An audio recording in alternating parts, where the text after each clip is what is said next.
Hello there, everyone. Hello. What are you talking about on chat roulette today? We just got on. What would you like to talk about? Doesn't matter really. We just came on to have some fun. Got it. And where are you from, Russia? It just says Russia. Of course, Russia. Got it. Why, of course? Do you love your country? I adore it.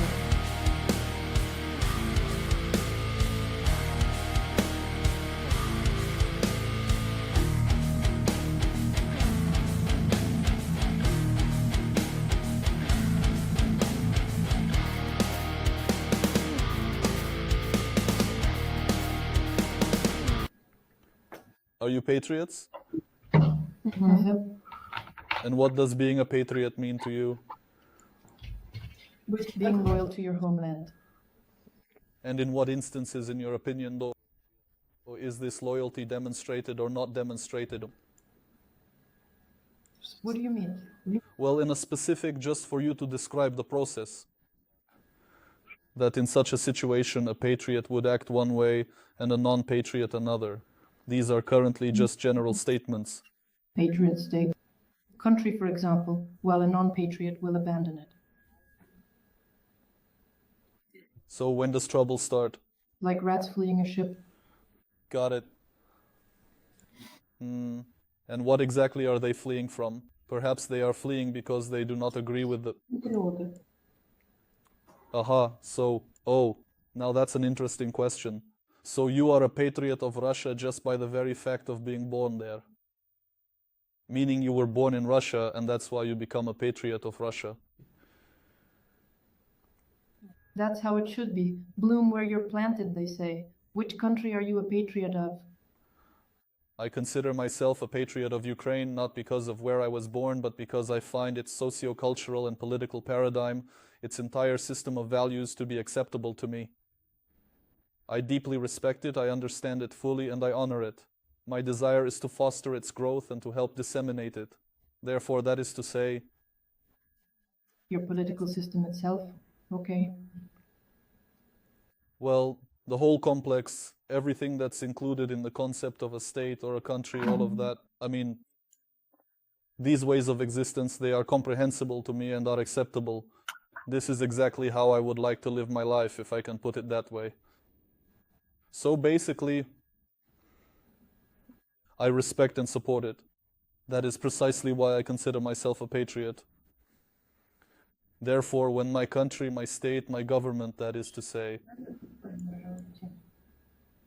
I missed that, please repeat. No, just thinking out loud, don't mind me.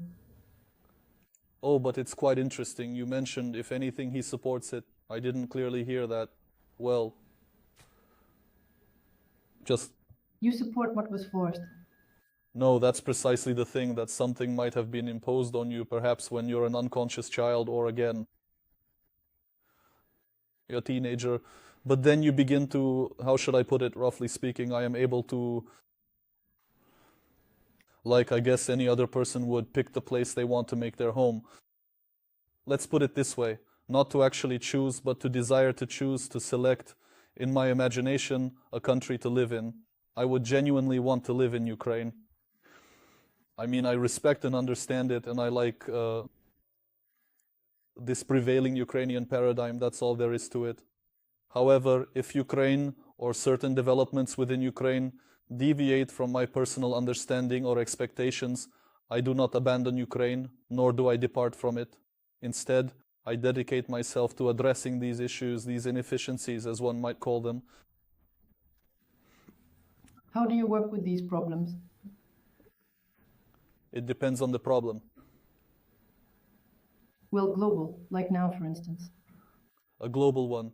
Right now, our biggest problem is the war, the attack by the Russian Federation. We are much smaller and also considerably weaker, both economically and militarily.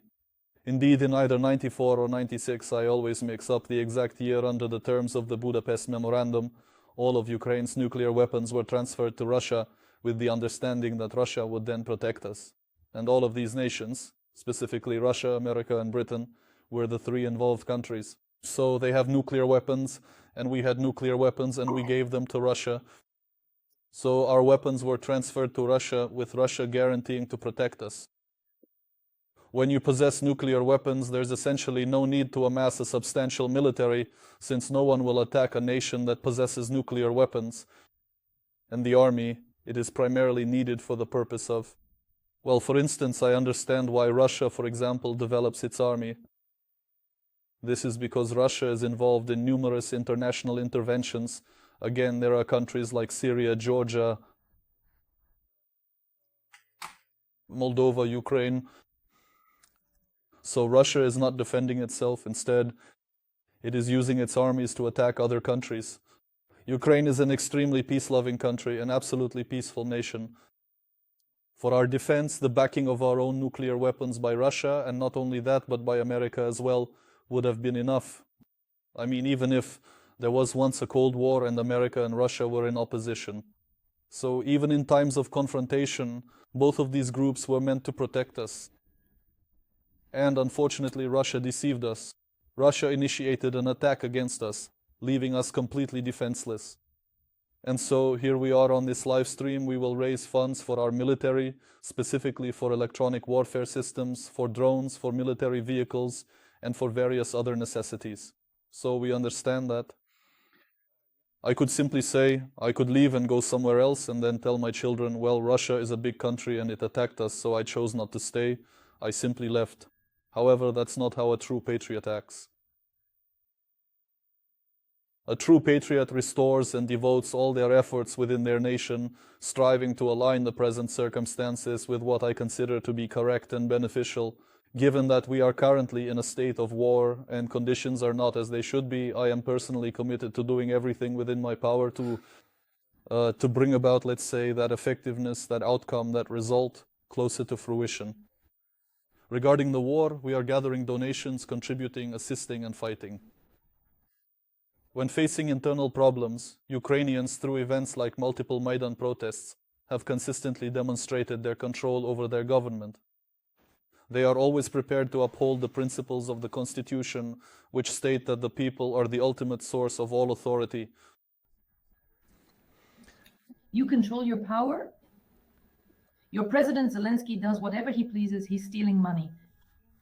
Now an investigation will be launched into what he did with the funds that were provided to him for the protection of his own people, as you claim. With that money, he was buying mansions, cars for his wife, and just living his own life. Look, those things, all of those things that you've just said, will be exceedingly difficult to corroborate for the plain and simple reason that they are entirely false and lack any factual basis. However, let's progress beyond that point. Zelensky... The American government is lying. He's saying that all of this is complete nonsense. That's also why he snapped it up, because funds were allocated from the budget to assist Ukraine. In the end, half of the money was for... Where is he stuffing this money? No.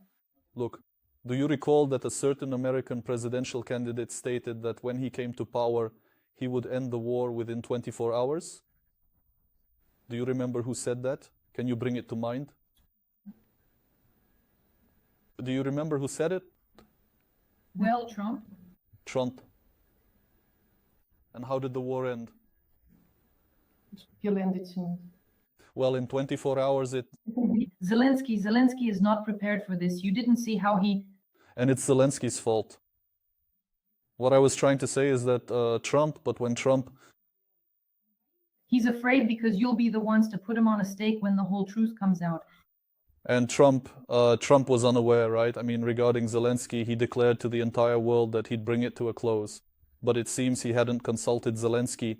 He made a vow that he failed to fulfill. A person who makes promises and doesn't keep them and then says, well, I just thought mom would do it, or dad, or someone else.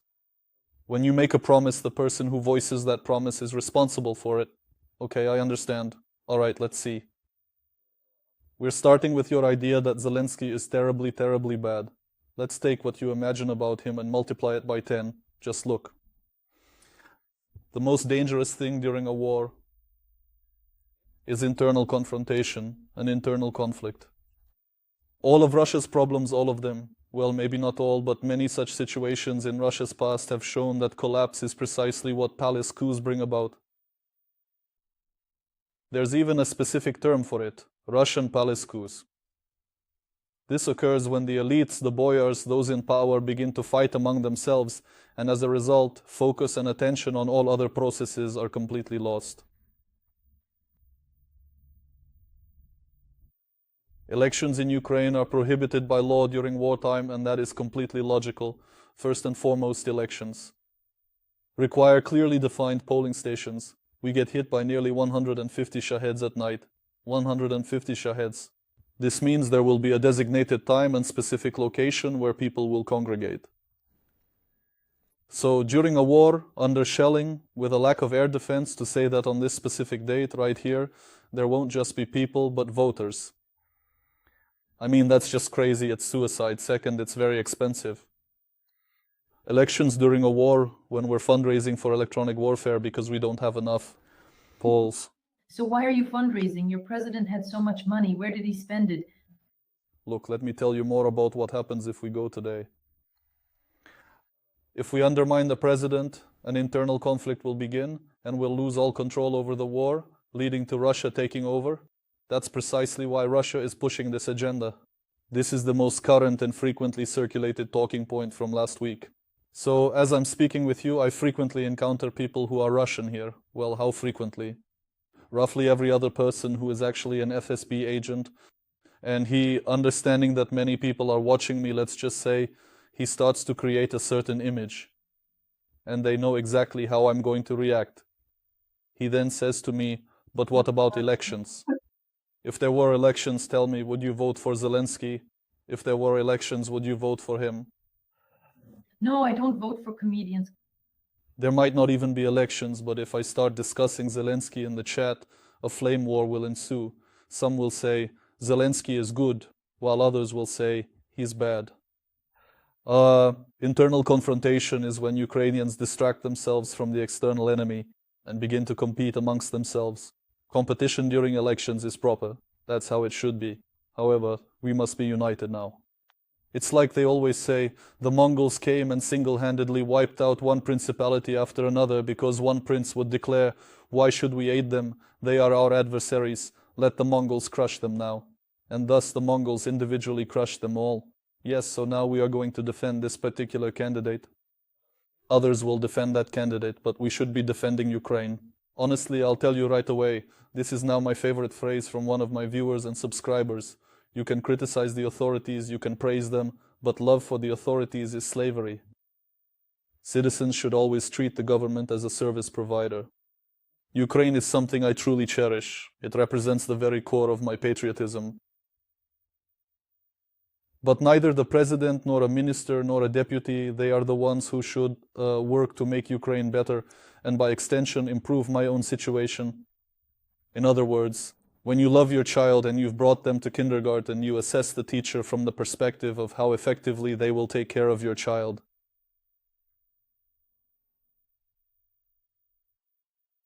You don't think, oh, I like her because she has nice nails, beautiful eyelashes, and a pretty skirt.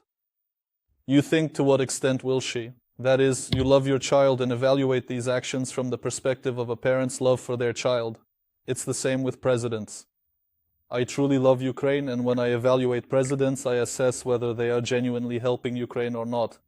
And we can argue for a very long time, or actually very quickly, about whether Zelensky is useful to Ukraine right now or not. Everything you're saying, you simply can't prove. You have a conflict in the country.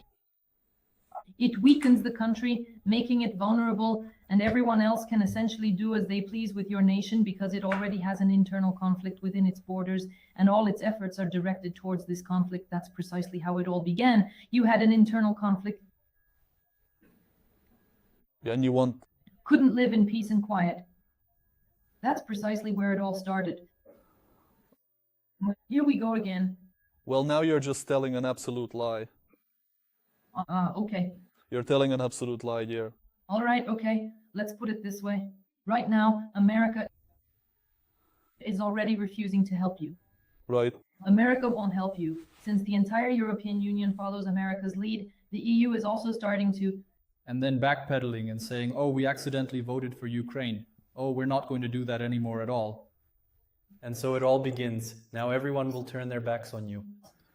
Well, hold on a minute. Why? I'm telling you. I'm even trying to help you out and play along. The European Union, even specifically, as they say, even wrote it in a funny way.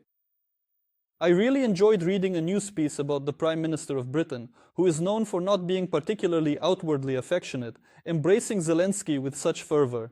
It was evidently a deliberate display, intended to highlight Europe's strong opposition to Trump's policy.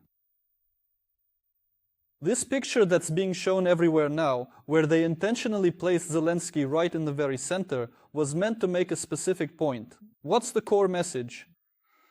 It's clear that Russia didn't enter Ukraine for money, nor did it do so for land. Russia already possesses the largest territory in the entire world. According to various estimates, Russia has up to 40% of all the world's resources. And yet, Russia is a country with very poor execution, ranking 63rd in GDP per capita.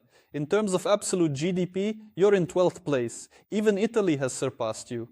Economically, Italy is much more powerful than Russia. So, if you wanted resources, you have plenty of your own to extract. If you needed land, you have the largest territory in the world. If you are short on people, you have 140 million people with quite high unemployment.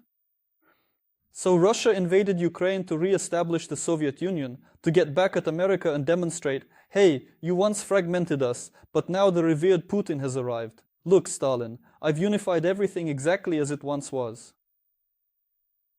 Because Russia isn't gaining any benefits whatsoever from taking over Ukraine. It is suffering immense damage because once again it will lose invaluable assets.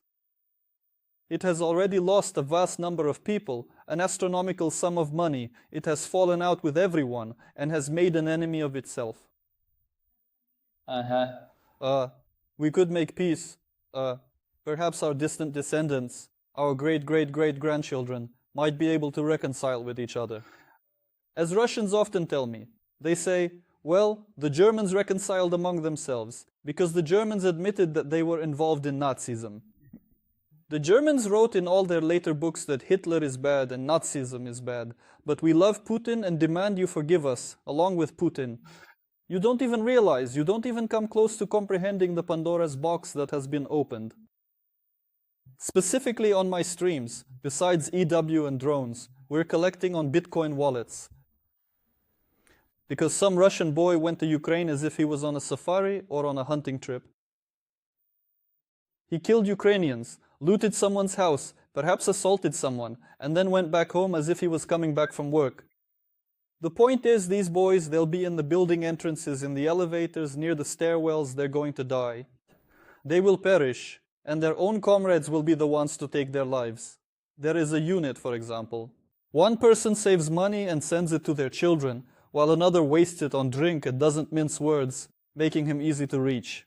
You don't understand the full extent of this. Just look. America isn't helping Ukraine, yet Ukraine is still standing strong and holding its own. For centuries, Ukraine has lived in constant struggle. Russia is a vast empire that seeks to conquer other territories. I talk to Russians and they're like, how are you doing? I say, there's a war. Everything's fine here. I say, how can it be fine? It's been 8 months. I'm showing a video of Kurilshchikov, of a woman crying, saying, I don't have a home. When will my Sudzha be deoccupied?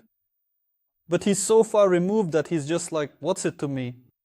I'm somewhere over here, and that's happening way over there. Russia has always lived by annexing new lands, while Ukraine is constantly being torn apart, first by Poland, then Austria-Hungary, then the Russian Empire, the Soviet Union, the Mongols. Ukraine, we live in a state of struggle. And now you've essentially turned against yourselves, on one hand, the most peace-loving nation, and on the other, the most strong-willed, and the most peace-loving nation, where Bandera was present. And what exactly did Bandera do? And they are now yelling that Russians were never our brothers. These are your so-called peace-loving individuals. Russians were never our brothers. The Russians banned our language, the Emsumkaz Volinsk. Do you want me to read you the number of Russo-Ukrainian wars? Would you like me to read you the number of documents from both the Russian Empire and the Soviet Union that prohibited the Ukrainian language? When was it ever banned? Look, remember when the Russian Empire existed, Russians were. Yes, I remember, it was just yesterday. Russians were called Great Russians, and Ukrainians were Little Russians. Why do you think anyone wants to be a Little Russian? Why do you? This is discrimination, this is chauvinism, this is fascism, you see what I mean? Don't feel offended, you're not Ukrainian. Why did you call us Little Russians? I could feel oppressed because I am Ukrainian, but I don't feel oppressed, I don't give a damn. Perhaps it was due to the population count. For instance, there were fewer of you and a greater number of them. And what did white Russians depend on? Their color? I know. You see? When I didn't live there, I don't know. Right, but history actually studies these kinds of questions. If one delves into and examines specialized literary works, insights into this subject can be gained. The point is why. Let's be clear, the question isn't whether it's... Belarusians. Yes, that's exactly what I'm saying. There was a division initially. Let's set aside Little Russians and Great Russians. In the Russian Empire, for some reason, they made divisions. They didn't say we were one people, and they didn't treat Ukrainians as one people. It was pretty bad, right? Putin... Our country is awful. It was awful before Putin, and it's even worse with him. That's true. That's true. You just don't have a national idea. Everything's perfect for you. You're a perfect country, perfect people. Live in that illusion. Look, if I'm in my own home and I get all dirty in the mud or somehow hurt myself, that's my problem, isn't it? So tell me, where has Ukraine ever invaded or infringed upon anyone else's territory? Russians are constantly telling me, what about you? What about you? Firstly, before the war with Russia, I really wasn't all that interested in your affairs. I was simply living my own life. And now I often hear from Russians, but you, and what about you? You haven't built much. That's our own business. The point is, we never bothered anyone first. Russia has consistently, throughout history, opened up hotbeds of conflict. During the Soviet Union era, there was Korea, Vietnam, Afghanistan, then Ossetia, Abkhazia, Transnistria, Chechnya, after the Khasavyurt agreements, and now the aggression against Ukraine. Where is Ukraine involved in any of this? Where is there a base, an army, or Ukraine helping someone out? Ukraine stays within its own country. No one is inviting anyone over. The greatest nation was involved in everything, everywhere. Who is this guy? But they're the ones who defeated Germany, for crying out loud. Oh, that's right, I completely forgot about that. You see, you're demonstrating the difference. Yeah. You are now demonstrating the distinction between a civilized person and a chauvinist. You even refer to the notion of a great Ukraine. Great implies a comparison. I keep repeating in my vocabulary, there's the word successful. I am either successful or, for example, this year I am successful. The concept of successful doesn't involve anyone else. But the concept of greatness is a comparison. It's a comparison with someone. It means you have to be either above or below. Why are you sitting at your computer and gathering donations instead of defending your country with an automatic rifle? All in good time. What time? Until he sees the light, until he understands. The most interesting thing is that I've already answered this question for Russians about 20 times, despite the fact that this question is demeaning to you, in fact. Asking me, a representative of the country that's defending itself, the victim country, how I'm defending myself. You're just sitting at home, chilling, you've got your lights on, everything looks nice and cozy. What about me? You've told my story, you know? You know what I'm doing? It's truly remarkable. Oh. No, not at all. You probably just bought colored bulbs at your local store. ATB, they bombed Donbass. Look, you might have heard about them bombing Donbass somewhere, but saying I'm living it up and having a great time, you're just making that up entirely. Why the hell are you saying bomb Donbass? What's that for? It's so that... Your own people live there. It's so that if you sympathetic girls genuinely possessed even a shred of humanity, you would have bothered to actually read up for once. What exactly is, for instance, the Alley of Angels? And what exactly is Zugra's Beach?